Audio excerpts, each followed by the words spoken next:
Honorably discharged, I served my country well, and I don't think a veteran should be treated like this.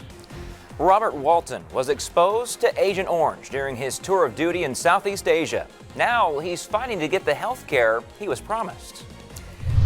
And some people who tried to sign up for tomorrow's mega vaccination clinic say the registration process left them with mega disappointments. This is Chris 6 News at 6. Well, thanks for joining us, everyone. I'm Seth Kovar. Katya is on assignment tonight. Lots of people are upset tonight, saying the website to register for the COVID-19 vaccine crashed again. Now, the city says it actually didn't crash. Our Ron Hammy sorts it out for us. The city says it took only 10 minutes for all 1,000 spots to fill up, causing those who were still registering to be booted off of the website. Many signed on to their computers, mobile devices, or both to secure their place in line for a COVID-19 vaccine on Tuesday. Some were not able to because of what they believe was a website malfunction. Several people say they were booted from the registration page just as they were about to finish the final form. If they're not going to let you get all the way through the program, then don't give you access to start with.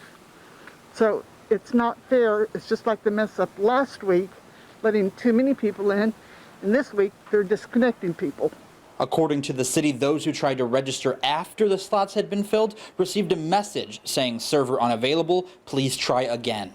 The city is asking residents to be patient as they continue to register for vaccines. Reporting in Corpus Christi, Ron Hammy, Chris 6 News. Well, if you were able to register for tomorrow's mega vaccination clinic, you're asked to show up an hour before your appointment. 3,000 first doses of the COVID-19 vaccine will be distributed at the Borchard Fairgrounds in Robstown. 9,000 second dose vaccinations will be given out Wednesday and Thursday at the fairgrounds. Health leaders will send you a text message if you're eligible for those second doses. There is one COVID-19 related death to report today. The patient was a man in his 70s. His death raises the Nueces County total to 671. We also have 151 new coronavirus cases to report today in Nueces County. Our total number of cases is now nearly 36,400. Portland's WinFest has been canceled for the second year in a row. The Portland Chamber of Commerce says they decided to cancel this year's event because of, yes, you guessed it, COVID-19, more specifically COVID-19 guidelines from the state. WinFest was canceled for the first time in its 47-year history last year because of the pandemic. It's the Portland area's biggest fundraiser for their area nonprofit groups, so it's a big financial loss for those groups. A North Texas congressman has died from COVID-19. Congressman Ron Wright died yesterday in a Dallas hospital. He and his wife were both admitted there 2 weeks ago after they both got infected with the virus. Wright had been fighting lung cancer. The congressman had just been re-elected to a new term in November. Wright was 67 years old. Well, don't forget, you can find all the latest information on the pandemic and its impact on the Coastal Bend on our website. That's christv.com. You can also get it on our news app, our Chris 6 News app, which you can download for free. Continuing coverage now on the efforts to rebuild the very popular Bob Hall Pier. Happening this week, the Nueces County Commissioners Court is set to discuss whether or not to ask FEMA for a second time for money to rebuild the pier. Our Andrew Christensen joins us now live from Bob Hall Pier with the details. Andrew? Bob Hall Pier, which you can see behind me, has been closed for 7 months now, but the county tells me that they're willing to rebuild it even without the help from the federal government. Waves crashing against the pier is a familiar sound to many, but after Hurricane Hannah destroyed parts of the pier last year, it closed. So the Nueces County Commissioners Court asked FEMA for help to rebuild it. Nueces County Commissioner Brent Chesney says the county submitted the damage estimates and the estimates to demolish and rebuild the pier. But in a letter to the county, FEMA says out of the $26.2 million in claims by Nueces County and municipalities, only $8.2 million in damage was certified, citing labor and insurance costs. However, the court says there are other options if FEMA doesn't accept the request.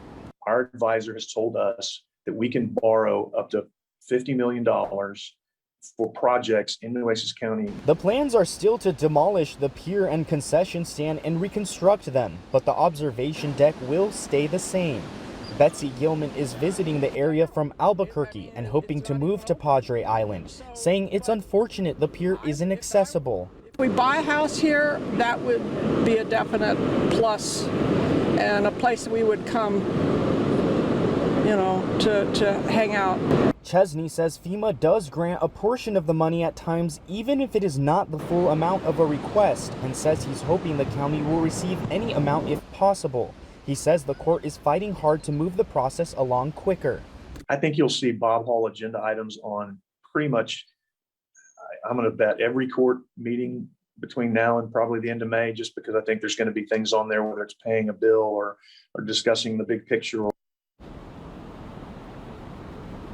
Because the county is able to borrow money, Chesney says that the tax rate should not go up if FEMA denies them. Reporting in Corpus Christi, Andrew Christensen, Chris 6 News. All right, thank you very much there, Andrew. And also at Wednesday's meeting, Nueces County Commissioners will discuss rebuilding the Bob Hall Pier parking lots. Commissioners are set to pick a company for that project.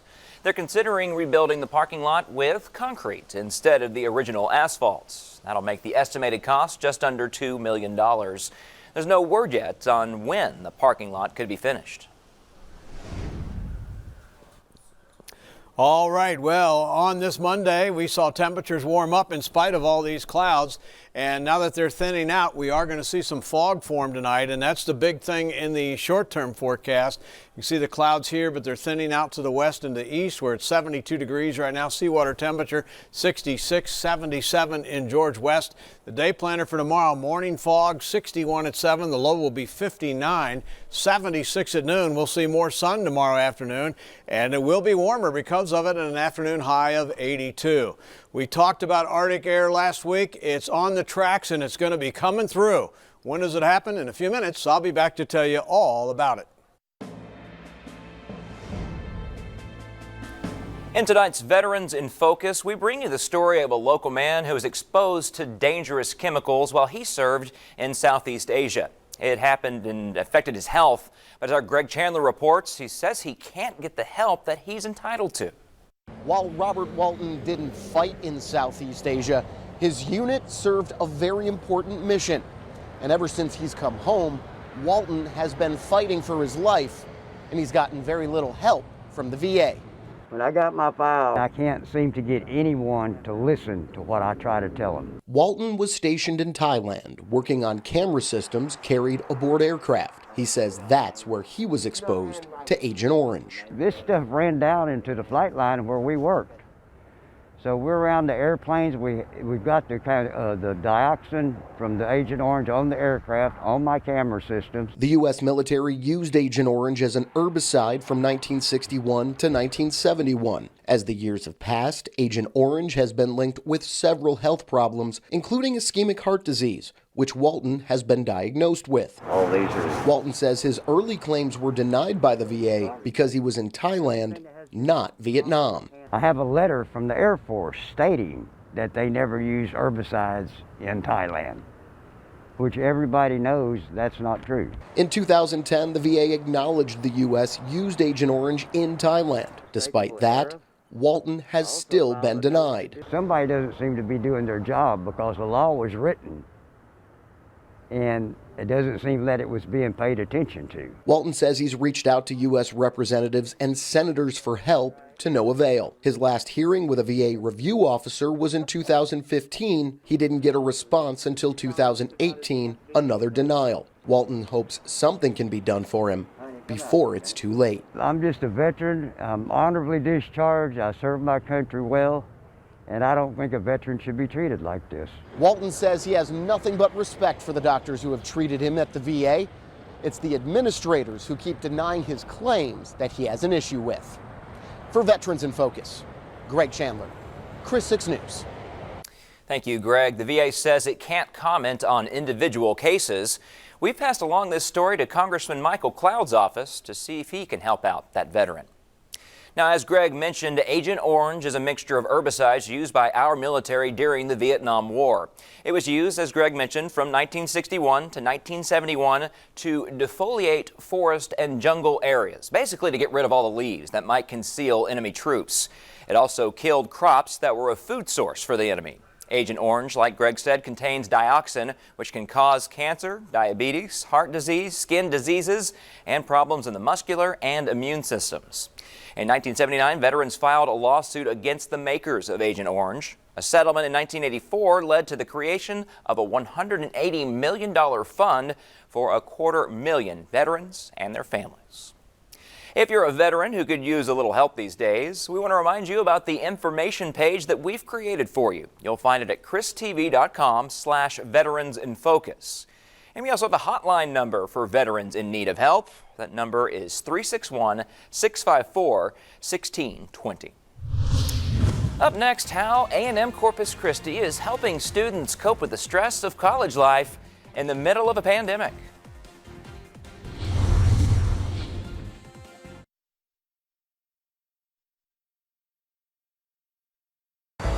This is the Rebound Coastal Bend, brought to you by Conviva. Visit us at convivacarecenters.com.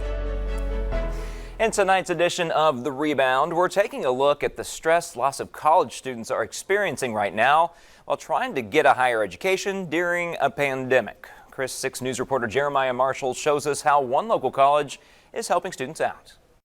With staying up late and turning in assignments, it can be pretty tough staying on top of your schoolwork all during a global pandemic. And that's why counselors with Texas A&M University Corpus Christi want to remind students that they're here to help. Taking care of yourself emotionally is very important during the pandemic. Dr. Teresa Sharp with the Team UCC University Counseling Center says students' mental health is crucial when it comes to academic success. And if students are feeling stressed, free counseling can help. So I think at this point, students are really recognizing, okay, I need to take care of myself. I want to start the semester out strong, which is a good thing. The university also covers free virtual workshops for students. They cover topics which include managing anxiety and stress. Professors are pretty understanding given the current circumstances we're under, so they're not as harsh as they would be if it was a regular school year, no pandemic. So I think they're also very understanding at the same time because they're going through it too. It's not just us. And students that we spoke to also say staying on top of your mental health will go a long way. For the Rebound of the Coastal Bend, I'm Jeremiah Marshall. All right, thank you very much there, Jeremiah. A local veteran who made it his mission to feed those in need here in the Coastal Bend is giving us an update on his efforts. 2 weeks ago, Will Henderson organized a canned food drive with support from a local food bank. He set up collection sites at several bait shops in the area. Well, we now know how much he's been able to collect. Today, he told us that people have donated almost 800 pounds of food. Plenty to feed a lot of families. A Valentine's Day gift has ballooned into a big problem on the Padre Island National Seashore. How you can help after the break.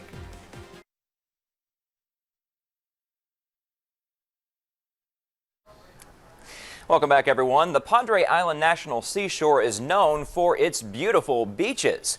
Sadly, though, our Patrick Johnstone reports those beaches can look downright heartbreaking right after Valentine's Day. After Valentine's Day last year, one family removed more than 60 balloons from the beach here at Padre Island National Seashore. Park Ranger Dustin Baker said that's just a snapshot of the impact Valentine's Day can have on the park. The balloons are made of materials that will take years to break down and can cause problems for the local wildlife. People, when you release balloons into the air, they end up on the ground or in the ocean like we found. We ask you this Valentine's Day, show how big your heart is, show how much you care about the Coastal Bend and the beaches that we all love to visit by keeping balloon debris off of them. Park rangers encourage people to do their part to keep the beach clean, including possibly planning a Valentine's date to do so. Reporting from Padre Island National Seashore, Patrick Johnstone, Chris 6 News.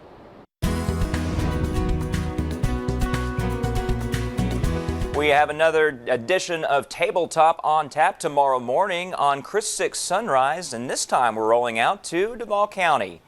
The talk centers around one woman and some things lots of us can relate to during the pandemic. Taking care of a family, keeping a job, and an uncertain future.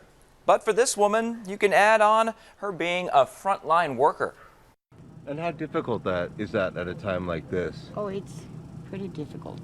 With the COVID, it's hard. While working with COVID-19 patients, she's also worked with those in hospice. Tomorrow on Sunrise, how that work has helped her come to terms with death. Now, your Chris 6 weather forecast with Chief Meteorologist Dale Nelson. Hi, everybody. A lot of ground to cover here. A morning low 53, afternoon high 77. In spite of mostly cloudy to cloudy skies, we ended up 8 degrees above normal and no rainfall, although we did see a few sprinkles here and there. Here's the weather story. Warm and humid tomorrow and Wednesday, meaning low 80s for lows except right near the water. As far as the dense fog, we're going to see it tonight, that's for sure. And a cold front arrives on Thursday with some rain, and not a lot of rain, but some for sure. And then Arctic air comes in behind the front, and it's going to result in about a 50 to 60 degree drop in our temperatures from the highs on Tuesday and Wednesday to the lows here over the weekend. This is serious, and we talked about it last week, and it's coming. Don't be caught off guard as it arrives here slowly on Thursday, but more so building up into the weekend. 72 right now, feels like spring outside. With the fog along the coast, it's going to be a problem tonight in Rockport and Port Aransas, 4 to 5 miles. Watch what happens on the visibility forecast, though. It goes down significantly by midnight, anywhere from about 0 to 2 miles. Lots of zeros and 1 mile on the map through 7 in the morning. So watch out for the fog. Prior to that, if you're walking the dog, Preston Nelson always wants to go for a walk. 60s will be the rule here this evening through midnight with a very light wind that will contribute to that fog formation. Right now we've got the clouds thinning out across the area, and here's our front. It's actually north central Texas. It'll wait for a reinforcing surge from Canada to push it on through on Thursday with some light rain in the area, nothing heavy or severe. The winds, they look like this ahead of the front. Calm in the morning, again a big factor in fog formation. Easterly wind fairly light tomorrow afternoon, allowing with sunshine temperatures to develop, and then light winds again, but not as light on Wednesday morning. The marine forecast looks good tomorrow once the fog burns off, with temperatures near 70 and a moderate UV index. The rainfall over the next several days into the weekend looks to be around a ½ inch to maybe an inch over eastern portions of the coastal bend, less out to the west. Morning lows will generally be in the upper 50s to mid 60s, including 65 in Port Aransas, and the highs tomorrow reach 82 here, but 72 in Port Aransas, 86 out in Alice. Here is that Arctic air that has now started to move south and has amassed itself along the border and is headed south into the Central Plains. It's only 12 right now in Kansas and 8 in Council Bluffs, Iowa. And that Arctic air is going to surge southward, and you can see it right here. We're going to be near freezing here on Saturday, and then it's going to stay at or near freezing all the way into Tuesday of next week. This is real serious. If you have tender plants, protect them now. We'll have some light rain here Thursday and Friday. Friday's high 51, 45 for the high Saturday, 38 for the high Sunday, and 32 for the high on Monday. Seth, it's going to get really cold. Brutal is the word for it, Dale. Got to make those preparations. Thank you. Paintball isn't just about fun and games and a little pain. Those things hurt. Up next, a look at how the pastime has turned into a competition-level sport.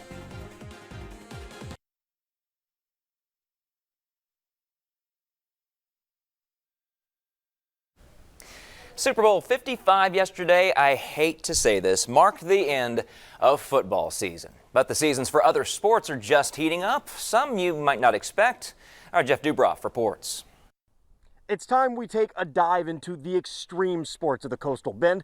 Today I'm masking up, but in a far different way than normal, as we explore the high-flying world of paintball.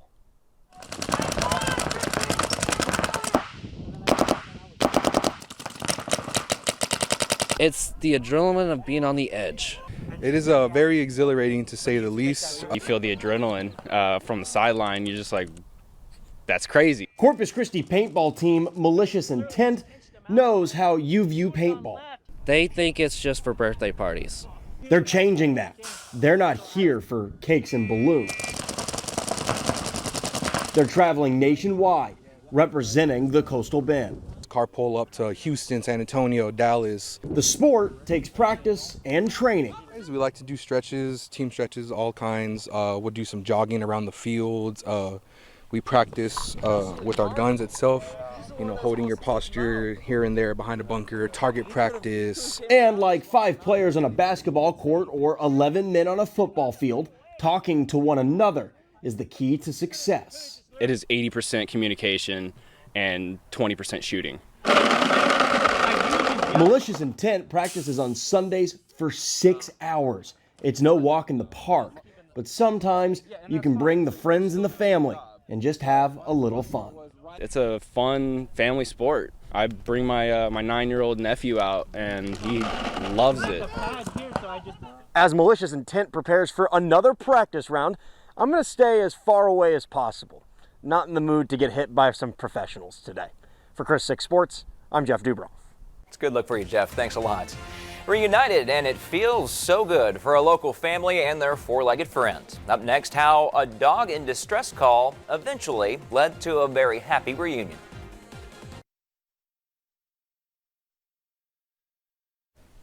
Finally at 6, a Corpus Christi family has been reunited with their 9-year-old dog after she went through quite the ordeal. Jasmine ran away from home and eventually ended up in a water-filled canal on Oso Parkway at Denali. 2 Good Samaritans spotted her and called Animal Care Services, who came out and fished out Jasmine. Her body temperature was pretty low, but officers were able to warm her up. And better yet, she was microchipped, so they were able to contact her owners. And they say it's a good example of why you should microchip your pets. Thanks for joining us, folks. We are out of time. We hope to see you again tonight at 10. Until then, good night to you. We'll see you.